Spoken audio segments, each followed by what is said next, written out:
If you work as a manufacturing facilities engineer, installing a new piece of equipment can be as complex as the machinery itself. From prep work to alignment and testing, it's your team's job to put it all together. That's why it's good to have Grainger on your side. With industrial-grade products and next-day delivery, Grainger helps ensure you have everything you need close at hand through every step of the installation. Call 1-800-GRAINGER, click Grainger.com, or just stop by. Grainger, for the ones who get it done. Kick off summer with Memorial Day savings at Lowe's. Right now, get 5 Scott's Naturescapes 1.5 cubic foot mulch bags for just $10. Plus, get up to 40% off select major appliances and save an extra $50 on every $500 you spend on select major appliances $396 or more. Lowe's, we help, you save. Valid through 5/28. Mulch offer excludes Alaska and Hawaii. Selection varies by location. While supplies last. See Lowe's.com for more details. Blog Talk Radio.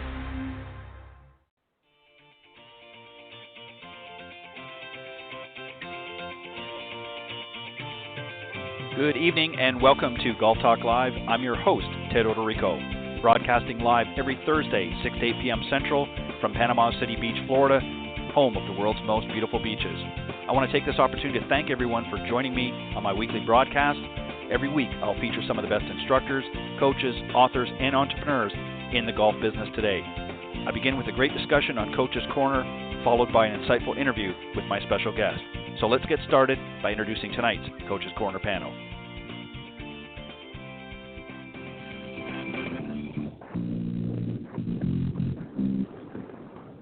All right. Thank you, everybody, once again for joining me here tonight on Golf Talk Live. I'm very excited. Going to be starting off, as mentioned, with another Coach's Corner panel, and then a little bit later on, I'm going to be joined by my very special guest, Meredith Kirk. She's a creative media consultant and an LPGA teacher professional. She's going to be joining me on the second half of the show. Actually, she was originally scheduled in September and unfortunately ran into some technical issues and weren't able to do it then, and we rescheduled for October. And a hurricane went through her neck of the woods, so she had to very graciously had to back out, and obviously justifiably so. So I've managed to reschedule for tonight, and we talked earlier today, and she assured me she's going to make it for the show. So no storms in the area, and so far no technical issues. So I'm very excited to have her on the show. Just a quick reminder, golfswing.com is sponsoring once again the Coach's Corner panel segment here on Golf Talk Live. Golfswing.com, with its cutting-edge technology, have teamed up alongside some of the best golf instructors, coaches, and swing gurus in the business. Together, they have created one of the best video teaching and training online platforms in golf. So if you're ready to break 100, 90, 80, or even 70, then you want to join their online video academy and learn from some of the best. And don't forget to enter promo code GolfTalkLive at checkout when you visit their site, and get 50% off the subscription price. I can guarantee you it's well worth it. So thanks again to golfswing.com. And at the end of the show, if you visit them, enter Golf Talk Live, checkout, and get 50% off the subscription price. All right, I'm going to introduce one of the panelists, and then I'll explain why I'm doing it that way.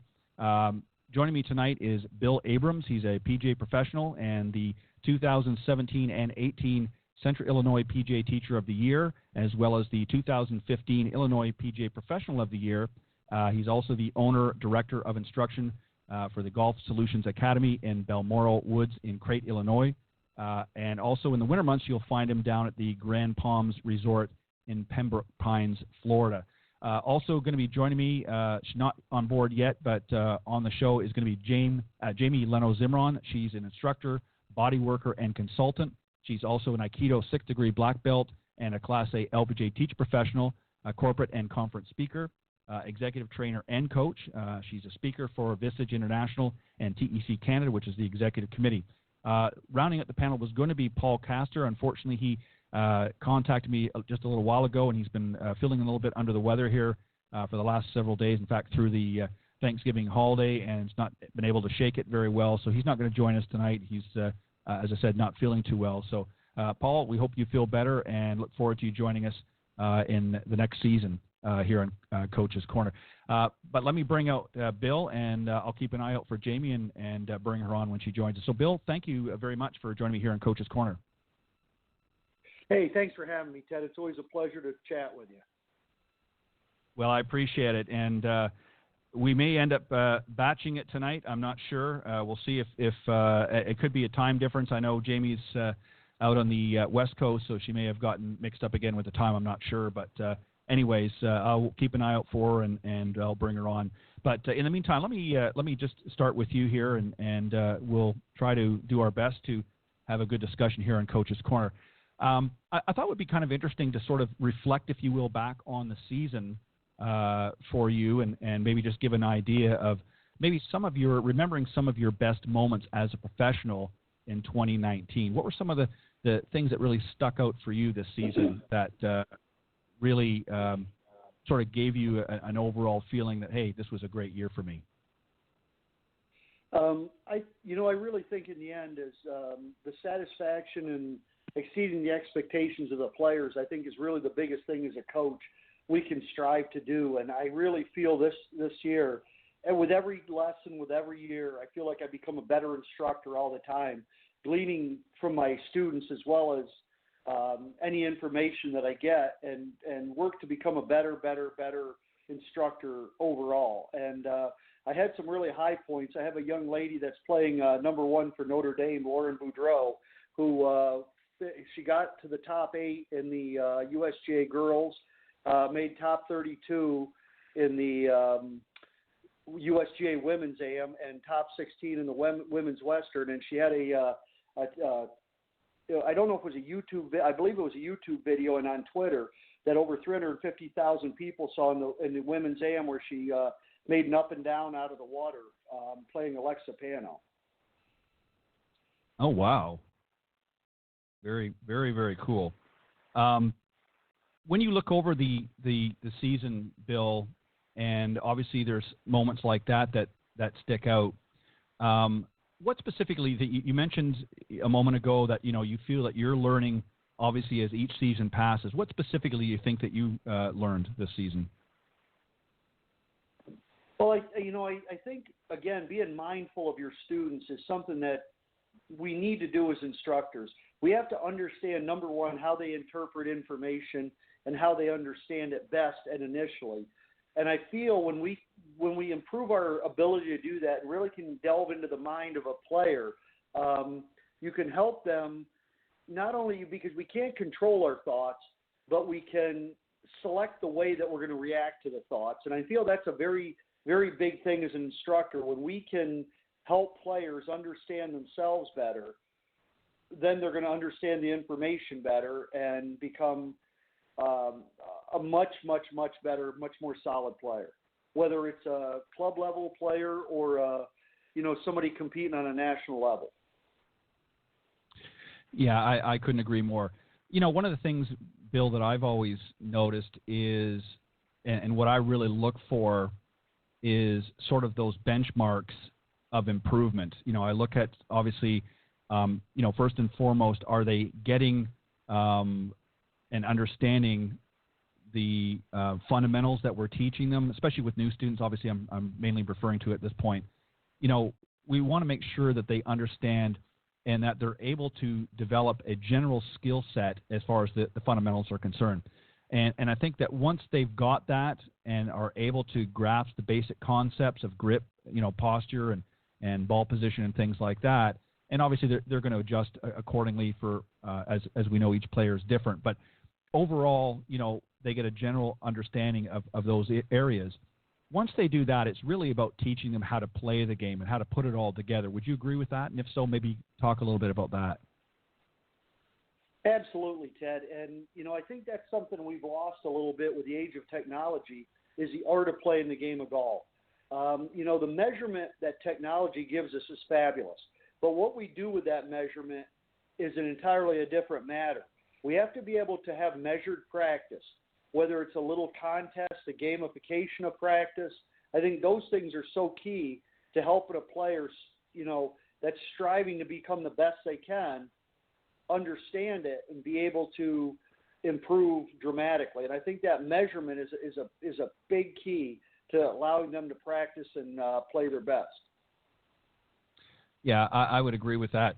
And the reason why I ask that is, often we look and I think we're all kind of guilty in our line of work of doing this from time to time. And, we tend to measure them based on the fundamentals, are they, or their ball striking ability. And a lot of times, I think over the years, now we're certainly, the trend is changing now and has for the last several years, but we're getting more of helping them out on the golf course, helping them to understand how to put all that together. I think too many players particularly have focused on how well they hit the ball as their most important concern, and not really emphasizing on how they play and how they put it all together, as I mentioned. And that's something that we obviously have to teach them as well. And they're going to, through their own trial and error, of course, are going to succeed and improve as time goes on. But ultimately, I think that they've got to quit spending so much time out in the range tinkering with their golf swing. They're looking for that perfection. And as you and I, Bill, both know, that just doesn't exist. There's no such thing as a perfect golf swing. It's whatever works for you.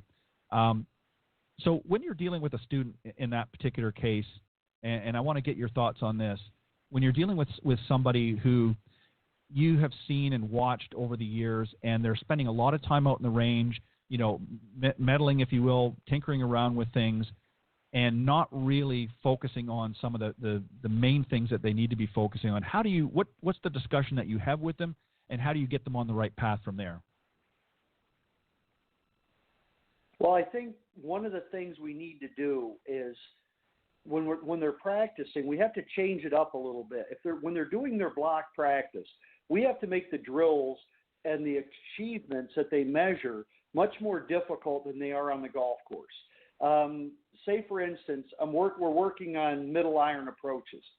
We'll take a couple of alignment sticks and put them about a foot apart and have the player set up maybe 5 yards behind it and strike the ball between the sticks. Then we narrow it a little bit to about 9 inches. So in other words, what the player is doing is basically practicing in a more difficult situation than they're going to find themselves on the course. And I find that that's right. very, very helpful in allowing them to really be able to excel on the golf course, as opposed to just sitting there and block practicing and hitting balls. The second part of that is a gamification of practice. So we have some measurement. Something as simple as hitting 5 pitch shots on the side of the golf, by the side of the green, pitching the ball up to the hole, take the longest one and the shortest one away and see what your average is, and work on getting that average much closer to the hole. Yeah, and I think it's important that we have sort of create an objective, if you will, for the students to work with, and something for them, give them a benchmark of things for them to attain and be able to do. One of the other things too that we often find with many of our students is, and we've talked about this many times on the show, and we've all heard this probably at least 1 million times. How do I take my range game out in the golf course? And I think one of the issues, and we've talked here on the show many times over the years, or I have rather, with many mental coaches and so forth. And one of the things that I think a lot of them have stumbled across is that there's a lot of clutter going on in the player's head. And that differentiates, as you know, with how the pros approach things. And what ends up happening is they're not only, focusing on, making sure they've got all the fundamentals right and running the numbers, if you will, through their head, but they're focusing on all of the mishaps and the missed shots that they've had over many years. So when you get a student, especially, a new student's a little bit easier that maybe hasn't played golf before, but when you've got somebody that's maybe playing for a number of years, they've now come to you as a coach or as a teaching professional and said, Bill, I want to work with you. I've heard some good things, but I got a lot going on upstairs here. I'm not sure how to sort of organize the filing cabinet, if you will. Let's talk about that a little bit. What do you do to a player like that to sort of unclutter and get things in proper perspective? Well, one of the first areas we go, and I'll simply ask them, what shot creates the most anxiety with you? Whether it's a 140-yard shot over water, a 30-yard pitch shot over sand, and then work from there. I basically go to the thing that worries them the most. Then we have to build in some things looking at their ability to hit shots. not every shot is going to be perfect, but we need it to be effective. And I think one of the problems is people get very, very hard on themselves when the shot isn't perfect. I really work to gamify practice as much as I can and make it very similar to the way they're playing the game, and maybe even a little more difficult than the way they play the game. So mentally they're going to be prepared when they get on the golf course and have a shot that may create some anxiety with them. I've hit this 100 times, and I've hit it out of a sand divot, so it's not a problem. I can hit this shot, and I know I can hit this shot. That's a problem I think a lot of people do, is when they practice, they end up just blocking and hitting shot after shot after shot without really changing the situation and creating a little bit more of an on-course experience for themselves. That really is a big issue that I see. I mean, I've seen people that pound balls on the range, and they go to the golf course and they really aren't able to do it when they get to the golf course. And I think that's where you have to change your mindset a little bit and really be aware of the situation you're in and find out a way to not be so anxious over it. And one of the simple things that I do with players over time, when we're practicing, I'll have them hit 5 shots on the range with 5 different clubs, and I need them to comment to me something they liked about the shot, what they liked about the shot, because so often we're so tough on ourselves. Somebody wanted to hit a fade and the ball drew. Well, tell me something you liked about that shot. Well, the trajectory was fine, and it was only a little left. Things like that, because there's always something good about a shot. You either set up good, you hit it straight, you got good distance out of it. You can find something good about every shot you hit. And when I find that happens, players really, really, really begin to thrive because they're not worried so much about what went wrong. They're focusing more on what's going right. Yeah, and you raised a really interesting point, Bill, and that is, the sort of you become what you speak. And if you're thinking about negative thoughts all the time, or you're looking at your golf shot or even the hole that you've just played only from the negative side of it, then you're ingraining for future situations, you're ingraining a negative pattern. And, a lot of experts have talked about how, for every negative thought, you need at least 5 positive thoughts to sort of counter that. So, I'm wondering if maybe a way for players to approach this is to, obviously we want them to sort of analyze their game, is to take, their game and maybe start off something simple with each hole and analyze the hole, how they played that hole and what was one of the, the areas that gave them the most trouble. Like you said, maybe it was a specific shot in that hole that just didn't come out the way they wanted it, but find, 5 or 6 or more good things about that hole to reinforce that positive notion. What are your thoughts there and about doing something like that with a player? I think that's a fantastic way to start out. One of the things that I'll continually do with players, so often a player will say, and this probably happens to you too, Ted, what did I do wrong there? They'll hit a poor shot on the range. What did I do wrong there? I reverse it. I said, no, what do we need to do to make that shot successful? And I basically take a negative and turn it into a positive. Say they're hanging back on a right-handed player's hanging back on their right leg a little bit, not getting forward. I said, okay, what makes a shot successful for you? When I get to my forward leg and I can stick the finish. Okay, that didn't happen there. So instead of looking at the negative, we're jumping over that negative step, looking for what's wrong and focusing on what they need to do, that singular focus to make that shot a successful one.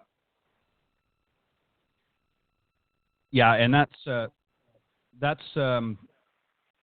great way to put it, and I agree with you 100%. And I see actually Bill has just dropped off here, so I'll wait for him to call back. But, he raises a great point. You want to take, a situation where if somebody has maybe played a bad hole or even played a bad shot, is you want to approach it from a more positive perspective as opposed to focusing on the negative aspects and turning, and as Bill said, turning that negative back into a positive. And I'm going to turn this into a positive. Bill, I know that you dropped off the call, so welcome back. I'm back. Sorry about that. I don't know what happened there. I think I tried to hit mute and something happened. It's big fat fingers. Yeah, not a problem. But obviously your point got through fine before the call got dropped. So I think the listeners obviously, understood exactly your point you're making. And I just basically added that, I agree with you 100% on that. I think that, we have to, as golf coaches and teachers, we have to take the circumstances that our players find themselves in, whether it be a bad shot or whether it be even a bad hole, and look at it from a positive perspective and not, well, what did I do wrong? But what can I do differently to make it a more successful hole next time, or on the next hole or shot that we might be playing?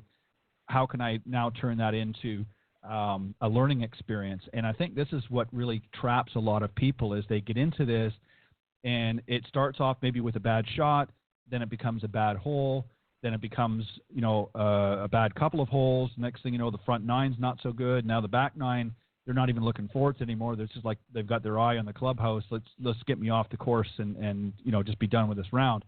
And, we've got to find a way, and Bill, you know this too, working with higher caliber players, that what they will do is they will sort of form a compartment, if you will, around that negative shot, and they will basically just, throw it out the window. They won't focus on that, and they'll take it out of their thought process. So now they're on to the next hole. And this is something that I think a lot of junior players and even players that have been around for a little while get into this habit of, they keep all that stuff in their head and they're taking it out in the golf course with them. And that's something I think that we have to start really focusing on here with our students.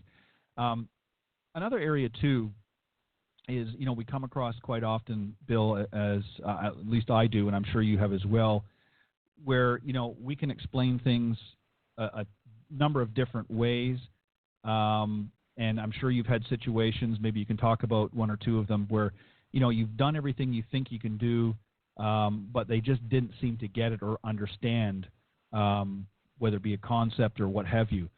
Is there anything that you can think of that maybe you could have done differently, or maybe approach the circumstances a little bit differently in order to turn that around?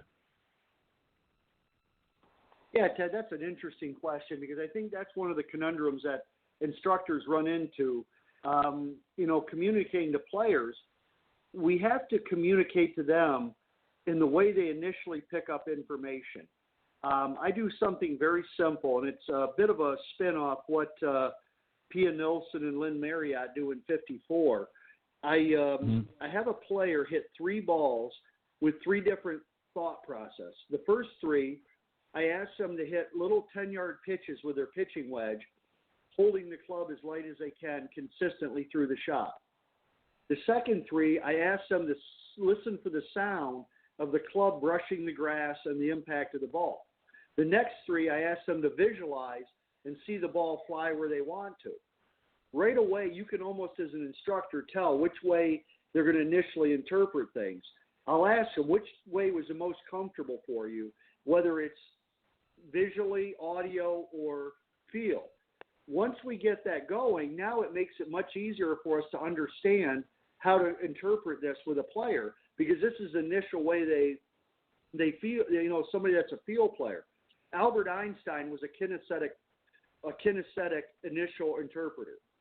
They thought he had mental issues when he was a young child, until they put him in a laboratory and they gave him a piece of chalk and realized he was smarter than everybody else. And that's one of the ways, I think, as coaches, we have to be very sensitive and aware of how these players how they're interpreting all the information. Because if we present it in a visual manner, and this is a person that kinesthetically initially interprets things, it's never going to get through to them. Yeah, and it's interesting because, and they're starting to discover this now in school with kids. I mean, obviously, they're especially with the onset of autism and things like that. They're discovering that, even though some of these kids are having challenges in one area, they're extremely intelligent in other ways, and they're discovering that, using visual cues or visual tools are able to get through. And the same thing applies with golf. I know for myself, I'm a confessed visual person.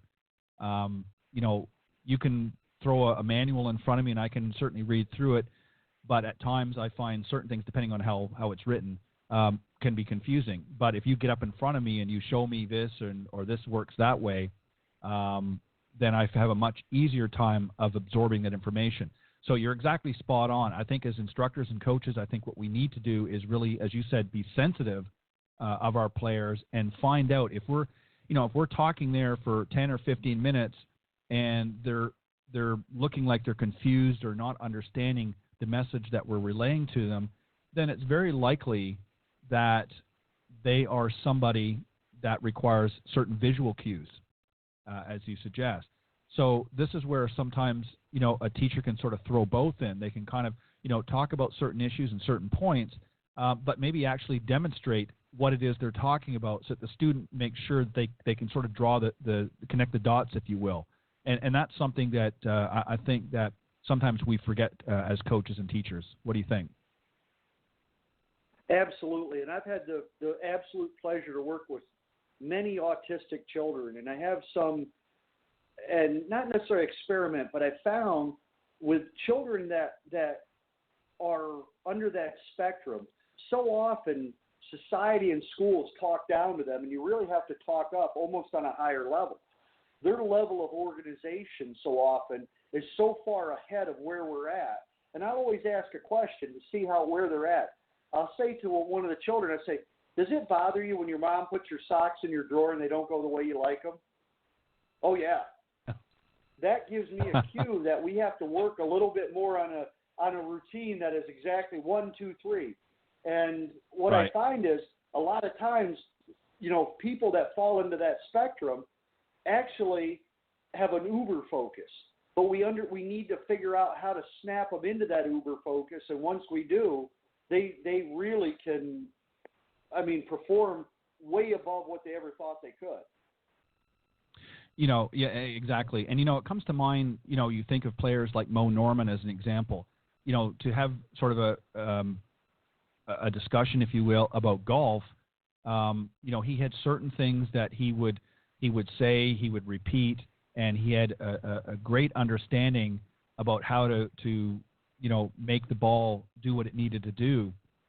But to talk about virtually anything else, he almost came across as disinterested. And I'm sure in some level he was, but a lot of it was confusing to him because it's not something that he was able to relate to and understand. But for some reason, golf just was a vessel that he was able to use and communicate very, very effectively. And, he was certainly ranked among one of the best ball strikers to ever live it, at least thus far. And, even though he did not function normally or what we would anticipate as normally in everyday life, he was a definite asset to the golfing industry by some of the lessons that he taught and how he was able to really be passionate about it and able to articulate in many ways, believe it or not, really how simple golf can be. And I think the majority of people make it very, very confusing. And here's somebody that really, outside of golf, was very inadequate in most other areas. But when it came to golf, he was very proficient. And, this just goes to show you that everybody is different, everybody learns different, and everybody communicates different. So we, as you said, teacher professionals have to find that sort of niche, if you will, on how to get them into play. But great points, Bill. Thank you for that. All right, I'm going to bring on Jamie. I see Jamie has come on board here, so I'm going to bring her on, and we'll continue the conversation. Good evening and welcome, yes, Jamie. hi, How Kirk. are you?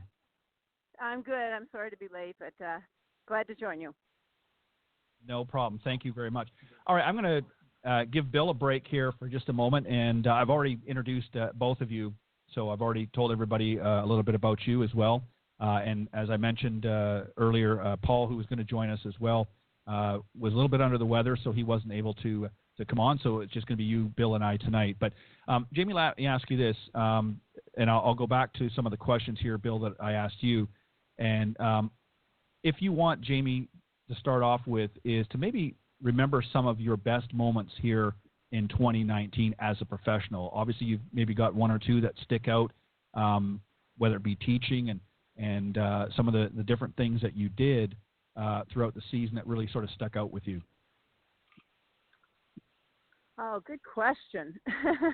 The first thing that comes to mind is working with a number of women players and getting them fitted for some new clubs. Some of them hadn't been fitted and, it came for their lessons with clubs that were like 12, 15 years old, which I think is something that happens frequently. And, just to have them get fitted with new clubs and to work on, as you know, the way I approach golf, really kind of work on a lot of their fundamentals, but from a place of really understanding what the fundamentals are about in terms of setting up for success, which is what I call it, and then working on some of the involvement of the lower body and what I call swing patterning, really getting the sequence of movements in the swing correct, combined with clubs that really fit, and getting out on the golf course a lot more with me and then just out there playing. And it's just been such a joy, to watch them make strides that they really hadn't been making. So those are a couple that, those couple students stand out for me. We also have an event every year. It's called Golf in the Kingdom with Michael Murphy.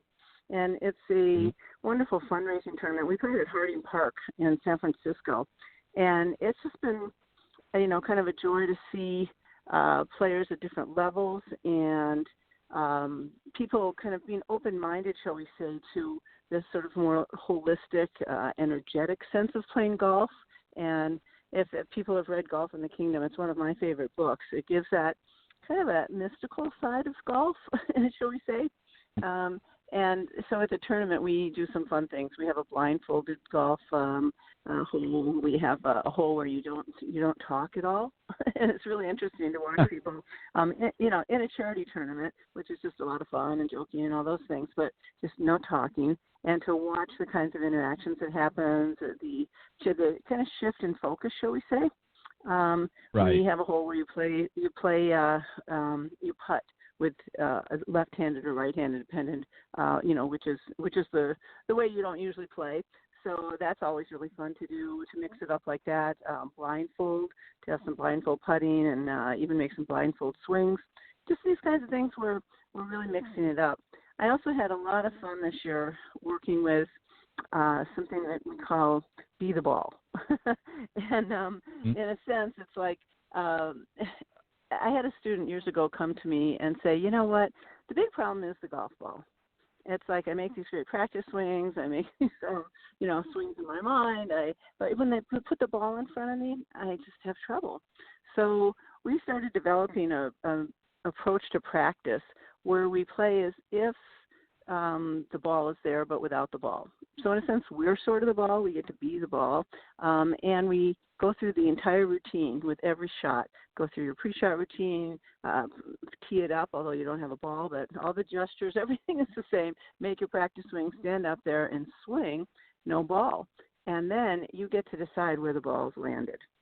How far your drive was, where it is, go up to your next shot. And we play like 2-3 holes like that, with sort of without the ball, in a sense. Mm-hmm. And, right. Kind of deciding what happened and getting the experience of what it's like.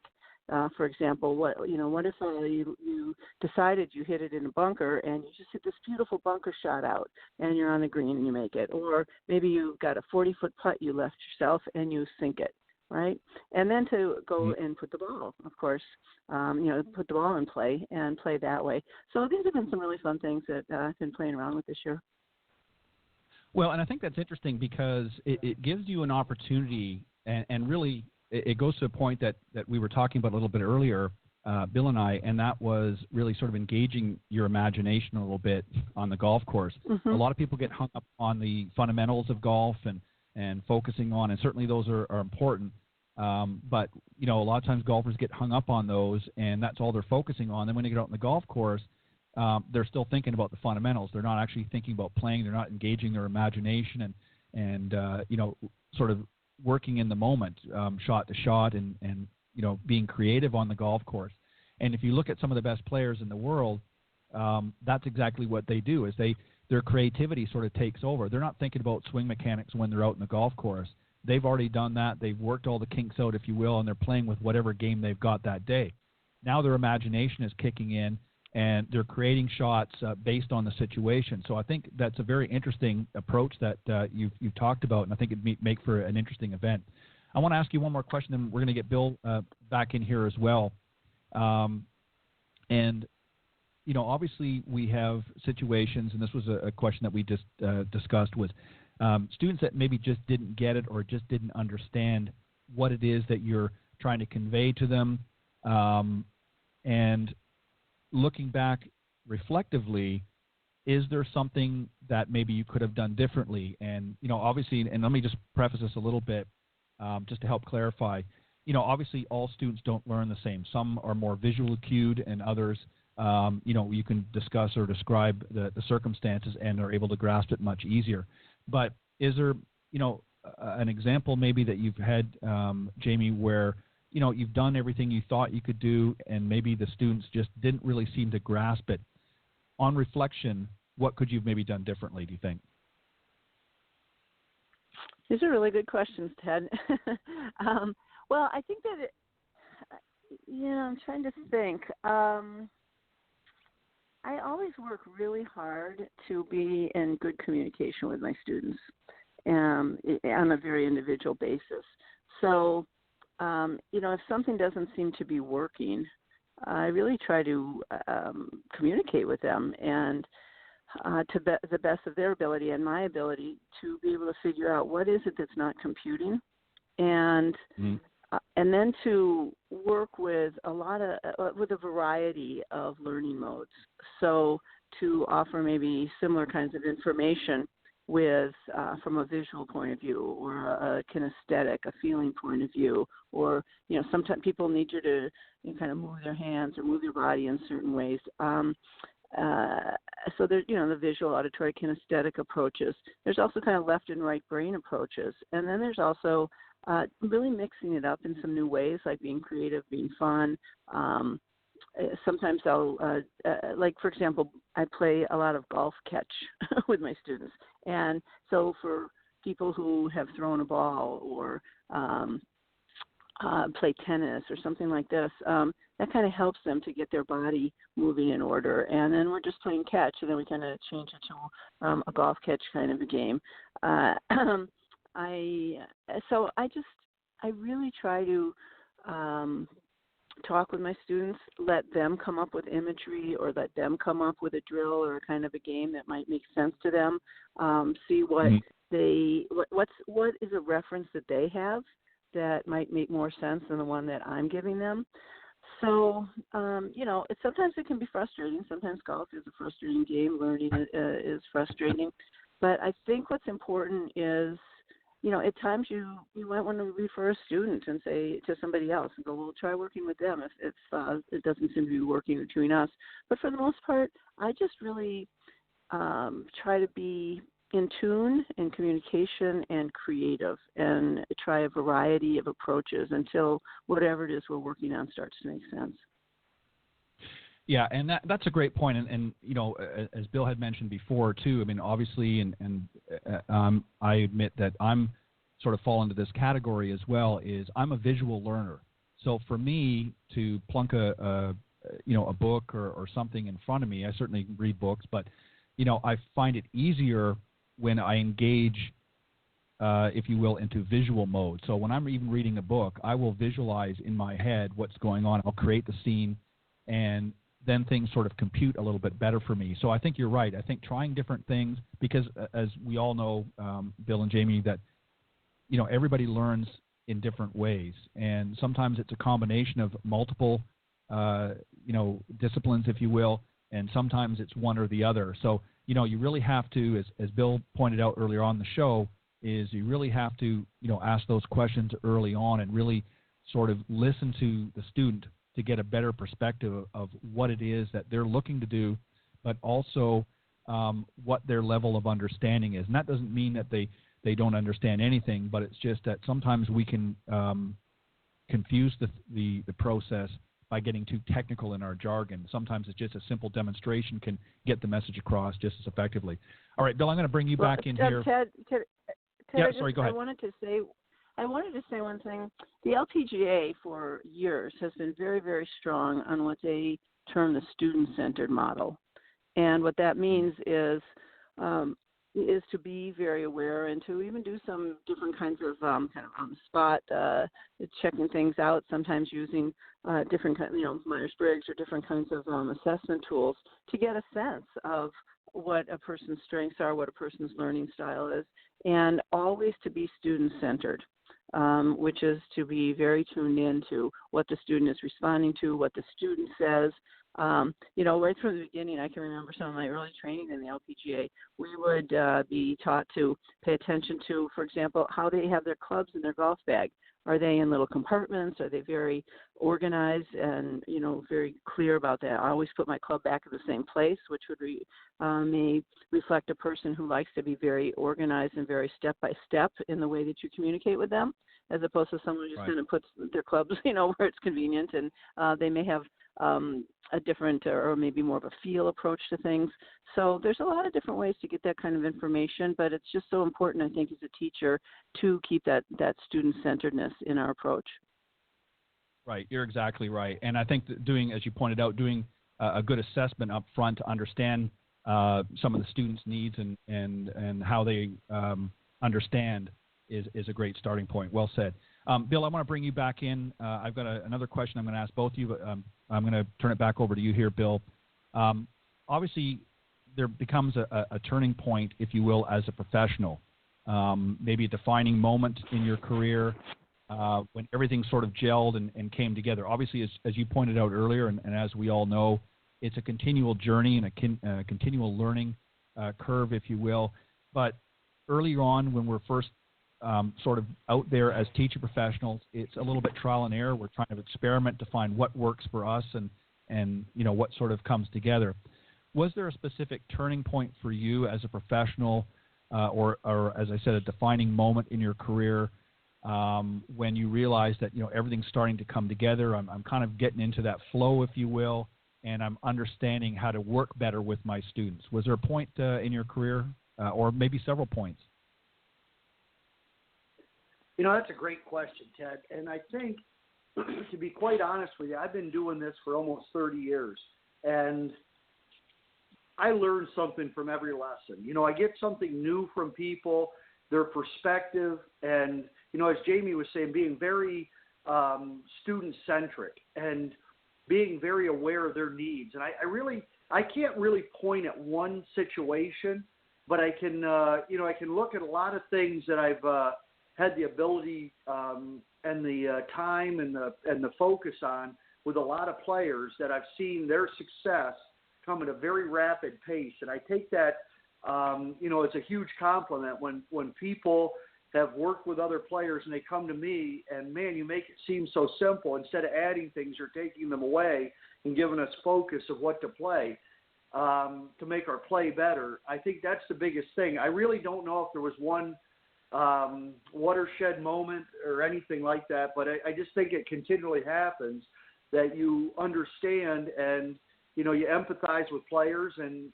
you really can help them get better on a daily basis. And I think that's really, to me, is the turning point. It's every day that I know, walking out on that tee, I don't go out there to just try to put in the time. I go out there to be excellent and help players play their best, and it seems to work, and every day it just seems more and more satisfying. Yeah, great point. Very quickly, and then Jamie, I'm going to give you a chance to respond as well and answer to that question. How I look at things, for me, a turning point is when I become more focused on the student and not pushing an agenda. And what I mean by that, and I'll give you an example, quite often, especially early on, and I hear this quite a bit actually with some of the younger instructors out there who have, gone and taken maybe a number of courses and, they've got their certification, they're out there and they're building their business or their brand or what have you. And quite often what happens is they're focusing under their own agenda. And what I mean by that is they're not really necessarily listening to what the student wants, but maybe pushing a theory or something like that. And I think that often happens early in our careers. I think, we're trying to sort of prove ourselves and get out there and do what we can, and we want to be successful at it. And quite often we're not always listening as much in the very beginning. And I think as time goes on and we become more seasoned professionals and start to understand that it's the other way around, it's really servicing and handling the player's needs or the student's needs, if you will, and not so much running our own agenda. And I think for me, that was something that fortunately for me I learned very early on, was that, I'm there to help guide and direct that individual to be able to, accomplish the goals and the tasks that they've set for them, but on their timetable and on their course, if you will, and not try to push a theory or something onto them in order to fit them into a mold, what I perceive to be, a great golfer or not a great golfer. So I think sometimes understanding that difference, and you'd be surprised at how many, I watch a lot of stuff online. I see a lot of videos. I see a lot of, teaching platforms, Nat, where they're coming in with a specific theory or agenda and sort of pushing that along. And it may be a great concept for some people, but it's not something that you can sort of come across with a broad stroke. So we have to be careful and mindful of that. And I think that's something that I've learned as I've developed and continued on through my journey in my career. Jamie, what about you? A turning point for you as a professional, defining moment perhaps in your career where you felt things were, as I pointed out, sort of coming together for you? Well, again, I don't know that it's been exactly a defining moment, but I think about a couple kind of formats that I really enjoy using to teach, and they're different. They're very different, but it's been so much fun for me to work with them both and to see the kind of response that happens. One of them is it's short 10 to 15-minute lessons, and we do them with the LPGA at a lot of the tour events, and so the lesson zone. And so we just have a short time with each student, and in that amount of time, the challenge is to watch the person, listen to the person, zone in on what is one thing that could really help, and how can I communicate that, work with the student about that one thing that they want to improve at, give them a drill that's going to make a difference, and have them walk away going, wow, that was amazing. That was like one of the best lessons. And so I think that I have become quite good at doing that. A lot of us have, actually, the LPGA teachers, because it's such a great challenge, and it's one where you really have to tune into the student. So that's been a lot of fun and has, in a sense, helped me to absolutely hone my swing analysis abilities, my communication abilities, and to have a tool bag of drills or exercises, whatever, that I can pull from to help someone and let them walk away feeling really like they got a lot in a very short time. On the other side of that, something that I've developed and really enjoy working with is where I'll have a day or 3/4 of a day with 1 to 3 or usually 6 students. So, be like 1 or 2 groups of foursomes or 3 foursomes.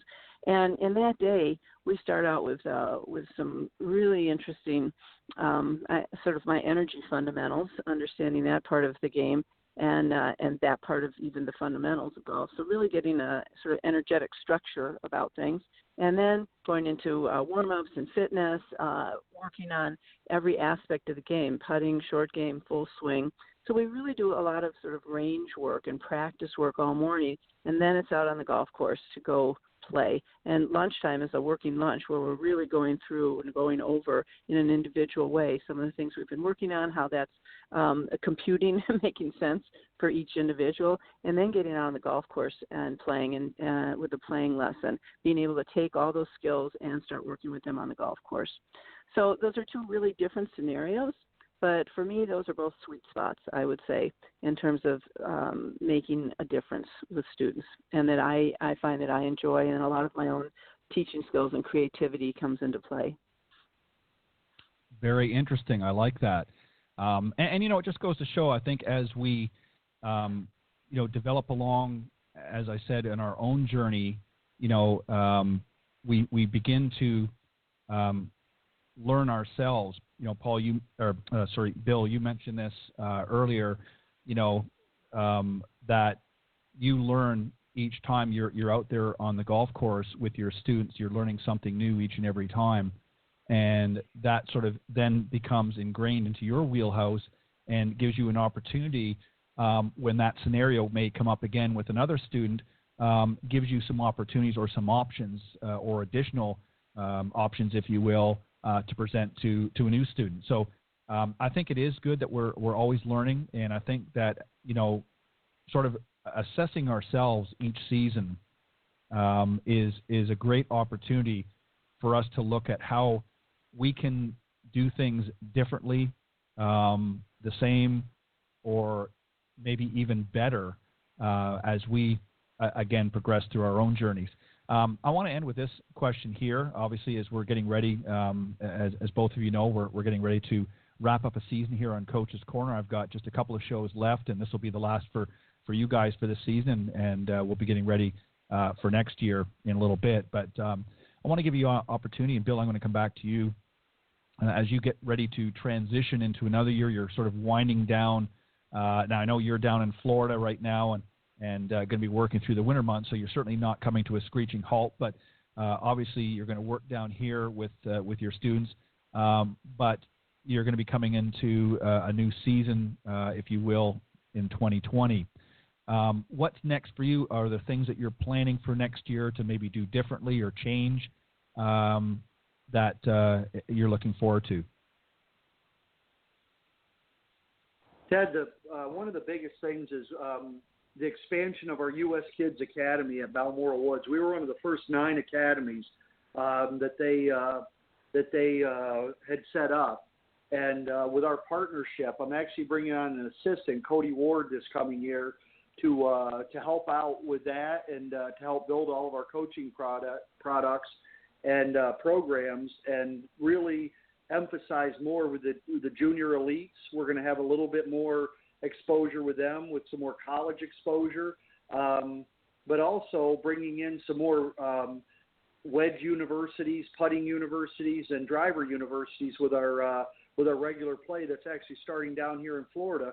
Plus, I'm also going to be initiating some power camps with an old friend of mine, Michael Michaelides, who's a long driver. He was on Big Break Mesquite, and a longtime old friend, and both of us are over 6'4". We're some big fellas, so it's called Big Man Golf, and we're going to work on some power camps and help people look at an aspect of the game that often gets forgotten. We always talk about hitting it better, but really most people want to hit it further, and I think that's something that's very exciting that's going to be coming up in the next 5 weeks or so, and getting that started. And it's always a masterful way of finding new things to keep people excited about golf, and that's the thing that I love the challenge of.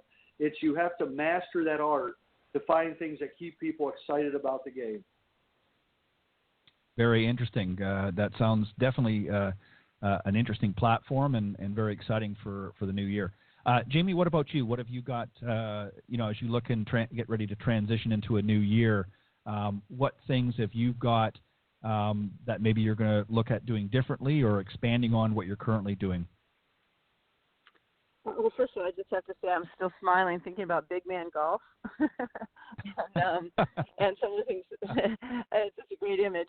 But the other thing is, one of the things that comes to my mind, it'd be so fun to hook up with you guys in some way, because I teach a lot coming from the Aikido and energetic point of view about how power isn't necessarily related to size.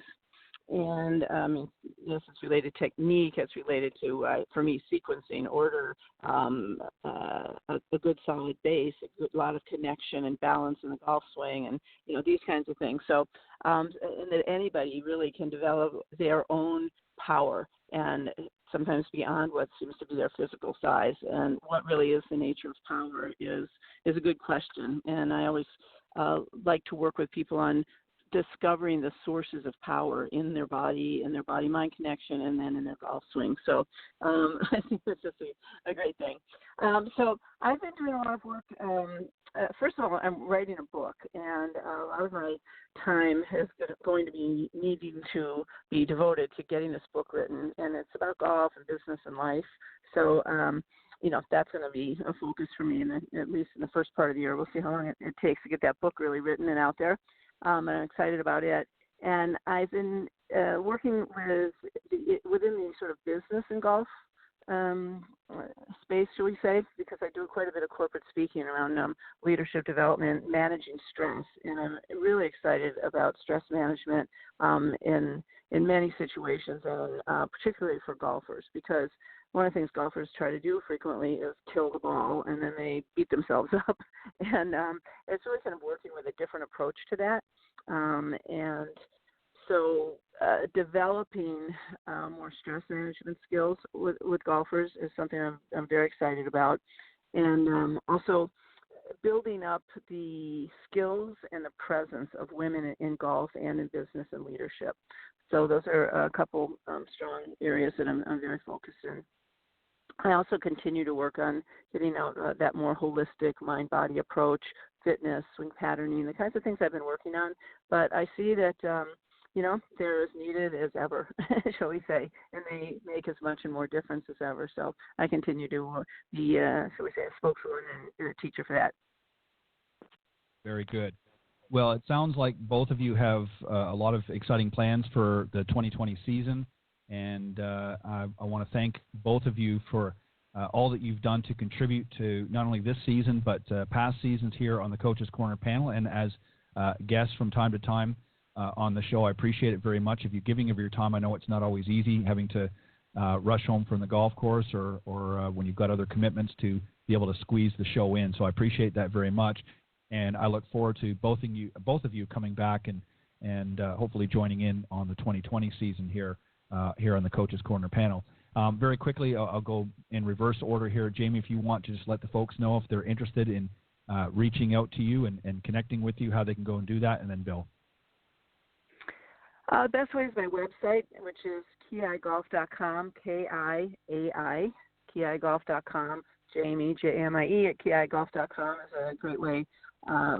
Via email, certainly Facebook, LinkedIn. I'm very present on both of those. Facebook is both my personal page, but also the Ki Way and Ki Golf page. So those are good ways. I also actually answer my phone and reply to voicemails. I really enjoy talking to people. I'm a sort of audio verbal type. So my phone number is 760-492-GOLF, G-O-L-F, 4653. And I really enjoy connecting with people. So feel free to email me, call me, find me on LinkedIn and Facebook. Those are really great ways. Very cool. Thank you very much, Jamie. And Bill, what about yourself? Best way to reach you and connect? Yeah, easiest way is through my website, BillAbramsGolf.com. I also have a Facebook page at BillAbramsGolf.com, Twitter at BillAbramsGolf, and on Instagram as well. It's at BillAbramsGolf, and phone number is 630-926-4554. And I'll be available in Florida through mid-April and then back in Chicago 1st of May. Very good.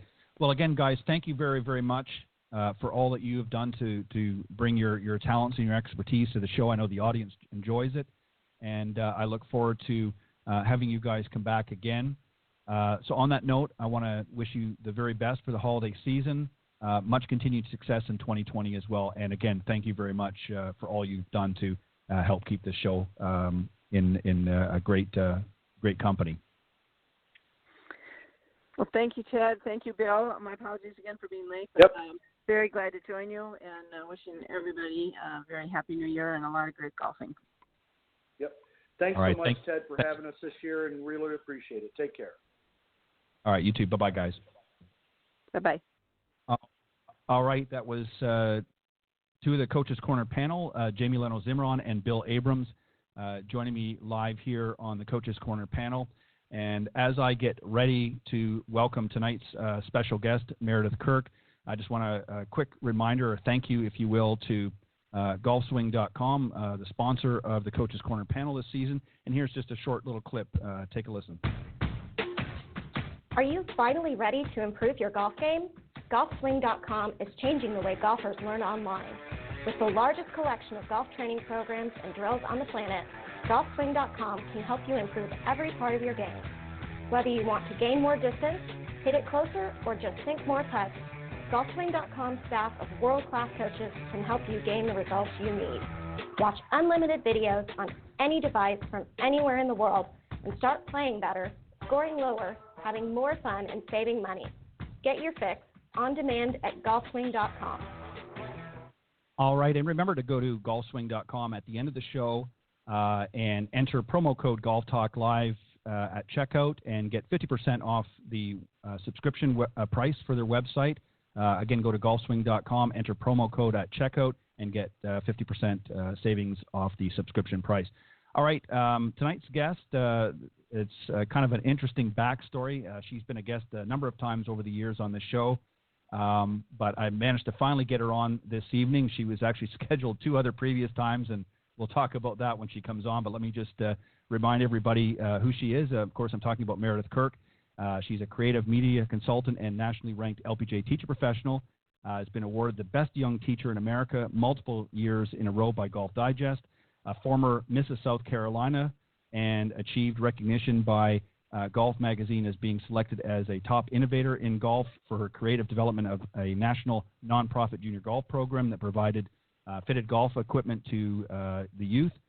She's also been featured in Sports Illustrated Golf.com as a most beautiful woman in golf, and appeared on national radio, cable, and television programs, including the Golf Channel. Please welcome my very special guest, Meredith Kirk. Good evening, Meredith. Hey, Ted. How are you doing? I'm doing very good. To finally be on.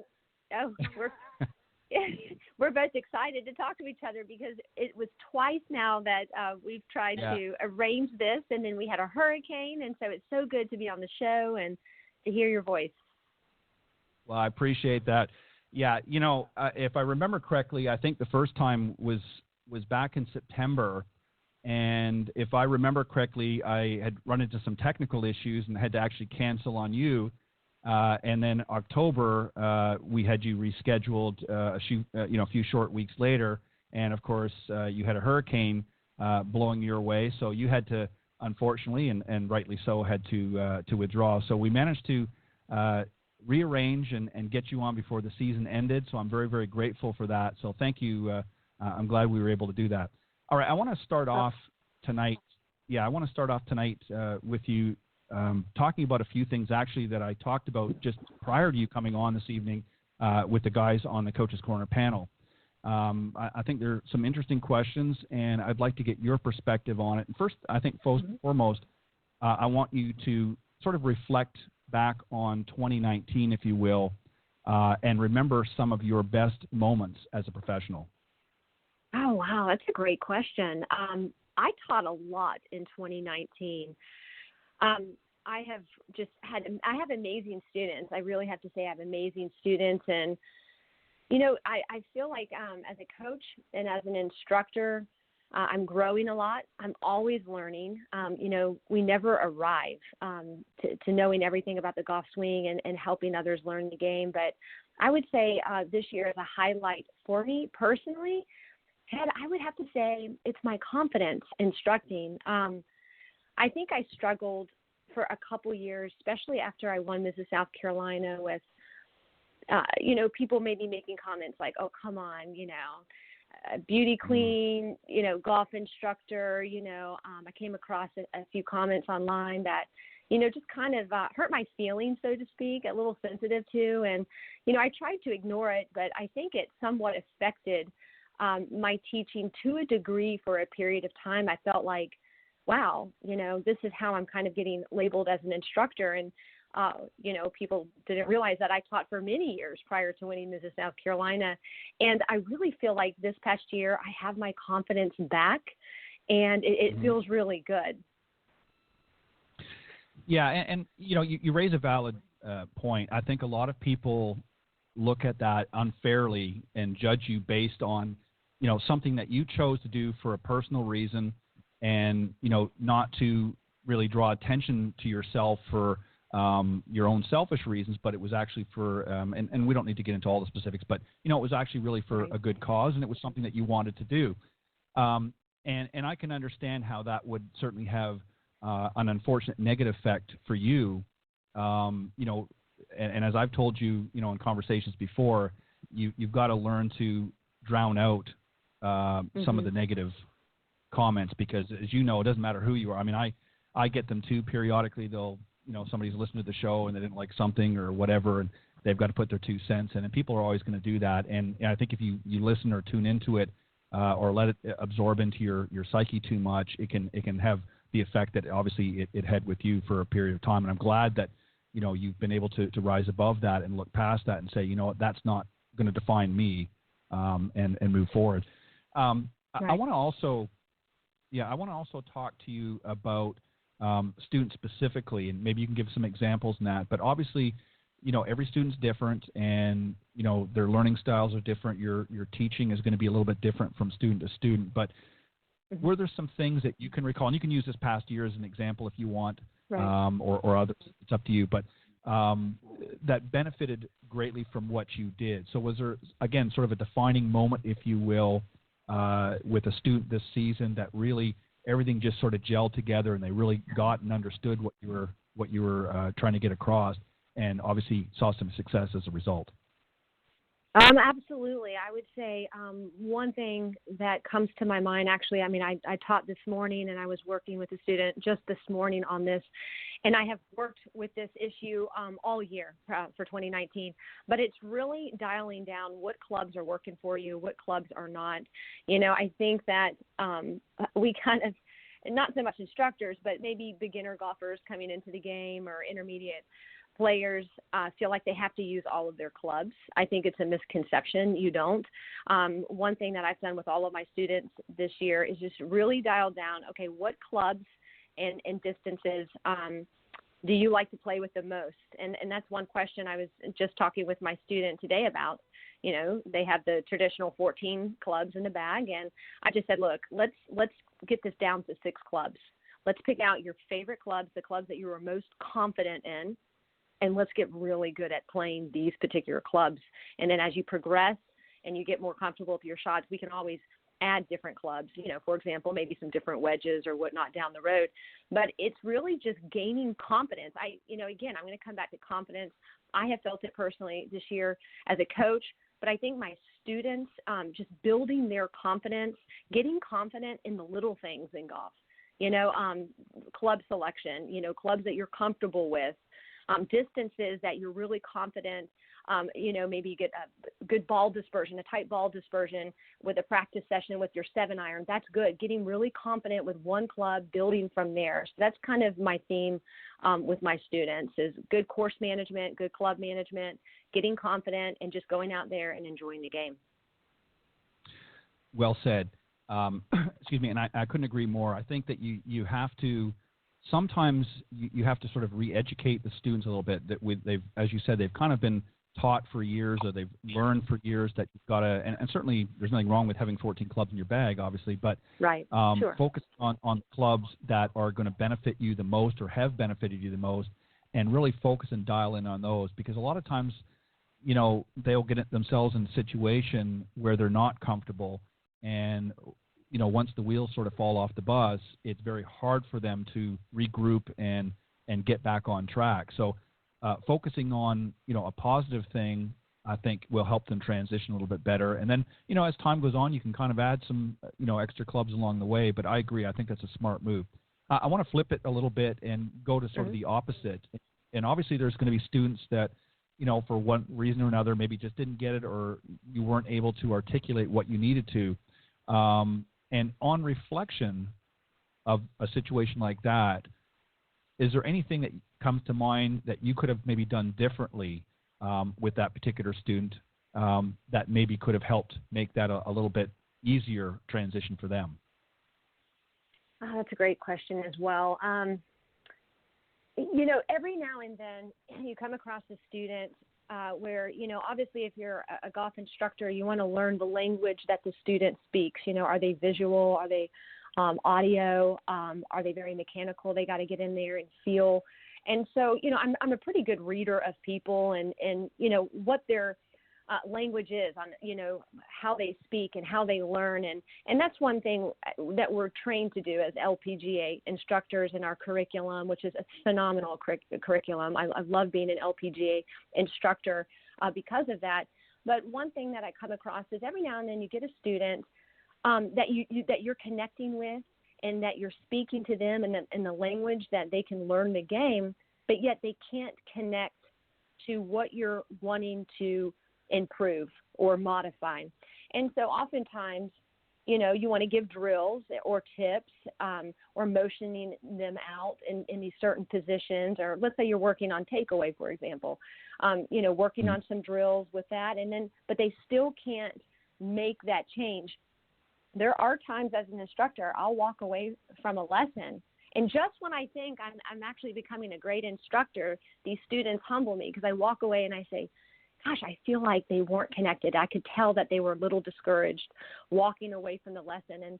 And that's really what propels me to be the best instructor that I can be, is because it's in that moment that sometimes I'll reach out to them, whether it's later in the evening or I'll do a follow-up call just saying, hey, let's go over this again, and maybe come up with some other suggestions of things they can do at home, whether it's motioning out, different ideas. But the goal is, you always want a student to walk away with some hope, to walk away with some encouragement, that it is a possibility to make these changes. And so, again, every now and then I do come across a student that there is a disconnect. And those are the students that, again, motivate me to continue learning and growing and to make sure that they're walking away with some hope in their hand on learning the game. Yeah, and I agree wholeheartedly with that. I think that you have to I look at it this way, is when you're faced with a challenge like that, it creates a learning opportunity for you as an instructor to say, what can I do differently? It's not necessarily what have I missed or what did I do wrong, and I think that's the mistake that a lot make, is sometimes there's just not the proper communication. Sometimes it could be that. Sometimes it's, again, not speaking that language that student needs or interpreting it. But I think a lot of times it's the teacher has to look at it from a perspective, okay, I'm going to take this as a challenge for me. Too many give up and say, well, maybe we're just not meant to work together and maybe find somebody else. And sometimes that is going to happen. But I think a lot of times we have to look at it and say, I'm going to take this as a challenge, because not every student is going to be a perfect student, as we know. So I want to ask you this question, and then we're going to talk about some things I know you're doing. Was there a turning point as a professional or a defining moment, if you will, in your career when you decided that, everything has sort of come together? I mean, obviously you started out in other areas. You were active in other sports and things like that. You played golf for a period of time before you transitioned to teaching. But was there a point in your career when you finally felt you sort of had that aha moment? Okay, things are really starting to come into play. That's a great question. I have instructed since I was 19, and I'm not going to tell you my exact age, but I will say there's a couple decades in there. I love teaching, and I've always loved working with junior golfers, beginner players, intermediate players, and even elite players. And you might think that my answer to this might be, when I was 25, I was in my 8th year or 7th year instructing, this happened. But that's not necessarily the case. I have to say, again, going back to a couple years ago, after I won Mrs. South Carolina, I was still instructing that, the years following that and still am now. But I actually had a tour player, and I'm not going to say this person's name with confidentiality, reach out to me and said, hey, I just want to see, I want to see, what you're going to give me on my swing. And I remember thinking, oh my goodness, wow, this has not happened to me yet. And I remember meeting up with this player and looking at his swing. It was a guy. And did a lot of video analysis, because they're very technical, or this particular player was very technical, and actually made a small change in his swing, something I noticed that was taking place at impact with the club head and or the face of the club, something he was doing. I noticed it with his hands and his setup, and so I made a suggestion, and we got some really good results from it immediately. Just the change in the ball flight, the change at impact, his speed, the distance, everything kind of came together, and it was really consistent throughout that lesson. We met a few more times after that privately, and it went really, really well. He got just some great gains from that. It was just a small adjustment I made, just something I noticed. And I remember when I was filming him, I saw it. I just can't describe it, and you're an instructor, and I know that if there's any instructors listening, you know this feeling when you absolutely know what the issue is. And it's like this confidence. I can't describe it, but it's like I knew he had to do something particular in his swing at address with his hands and whatnot. And it was like an instant change. We saw instant results. And at that moment, I remember driving home going, you know what, I really am in my calling. I really know that I'm doing what I'm supposed to be doing, that I am in my calling. And it just boosted my confidence. He would later send me a couple text messages. I haven't met with him again. This was back in, I want to say 2015 and maybe a little bit in 2016. But it sent me a few text messages like, hey, that really worked. Thank you for that. And I think, maybe God sent him into my life to just reassure me that I am on the right path. And this maybe is one of the areas that God wants me in as a career. So anyway, that's one experience that comes to my mind. I couldn't agree more. What's interesting, Meredith, is, I look at, and you've really talked about this before on the show about your sort of teaching philosophy, and that is, you don't necessarily subscribe to a specific swing theory or something like that. You're very deeply rooted in the fundamentals of the game, and that's why, I think that you enjoy the success that you do. Is you don't try to, and I talked about this earlier on the show tonight with the group on the Coach's Corner panel, and that is, unfortunately, I think a lot of, especially younger instructors that are coming up and that, sort of have grown up following one sort of methodology, if you will, or one swing theory, and they sort of push that or have their own agenda to push. And I think a lot of times they miss opportunities to really shine or show their best because they're trying to put everybody into the same box. And I think by focusing on the fundamentals of the game and just sort of giving a general overview of those basic fundamentals, I think has helped you successful, transition, if you will, into what you're doing now. And I want to talk about something else, and that is the quintessential coach, which you're often referred to now. Tell us about how that came about, and tell us about what you're referring to when you say quintessential coach. Quintessential really is the basic essence of something. And with golf, it's the fundamentals. It's the basics. And so I kind of have been labeled now. People do call me the quintessential. I really like to focus on the essentials. What is the most important aspects of the swing? Stay focused on the fundamentals. Because I have found pretty much any issue in the golf swing, it's connected to a fundamental. And it's almost like a doctor, diagnosing a patient. What's the root cause of, you're having these symptoms, but what is the root cause? And you have to dig sometimes, and you have to peel off those layers. And usually what I like to do is I like to expose the fundamental. What, this issue might be having your swing, what is the fundamental that is connected to that? Let's go for the fundamental first and then work ourselves out from the swing.